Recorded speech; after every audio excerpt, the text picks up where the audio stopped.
ईद की सुबह सूरज अभी पहाड़ों की ओट से पूरी तरह निकला भी न था कि महरीन के घर में खुशियों का तूफान आ चुका था। सहन में रखे हुए बड़े देगचों से ताज़ा कहवे और मीठे पकवानों की खुशबू पूरे मोहल्ले में फैल रही थी।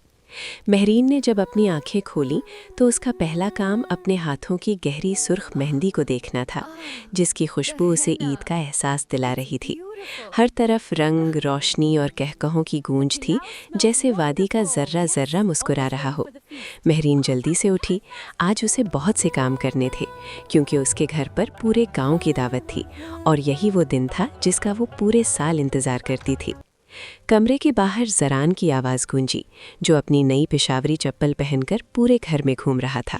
उसने महरीन का दरवाज़ा खटखटाया और बुलंद आवाज़ में कहा, महरीन, जल्दी तैयार हो जाओ, बाबा हुजरे से नमाज पढ़कर आने वाले हैं और मेहमानों का तांता बंधने वाला है। महरीन ने मुस्कुराते हुए अपना वो चमकता हुआ रिवायती जोड़ा निकाला, जिस पर जुड़े शीशे सुबह की रोशनी में सितारों की तरह चमक रहे थे। आज कोई उदासी नहीं थी, आज सिर्फ खुशी थी, क्योंकि महरीन ने इस बार ईद के लिए अपने हाथों से गरीब बच्चियों के लिए भी वैसे ही रंग बिरंगे जोड़े तैयार किए थे, जो अब वो पहनकर गलियों में खेल रही थीं। जब महरीन तैयार होकर सहन में आई तो वहाँ रौनक देखने वाली थी। घर के मर्द हुजरे में ईद की मुबारकबाद दे रहे थे और औरतें घर के दस्तरख्वान को रिवायती पश्तून पकवानों जैसे कि सेवियाँ, खुश्क मेवा जात और काबली पुलाव से सजा रही थीं। हर आने वाला मेहमान खुशी और दुआएं लेकर आ रहा था। जरान ने जब अपनी बहन को इस खूबसूरत लिबास में देखा तो इसकी नज़रें ठहर गईं। उसने फ़ख्र से कहा कि आज मेरी बहन पूरे गांव की शहज़ादी लग रही है।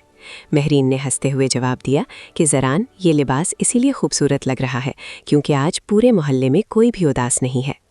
दोपहर के वक्त जब हुजरे से ढोल की आवाज़ें आईं और नौजवान रिवायती रक़्स अतन करने लगे तो महरीन बालकनी से ये सब देखकर निहाल हो गई।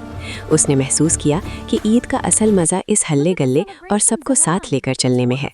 महरीन ने जरान की तरफ देखकर पश्तो में कहा, अख्तर खो हमद आगदे चिटोल यौज़ाए खुशालवी, यानी ईद तो वही है जहाँ सब एक साथ खुश हों।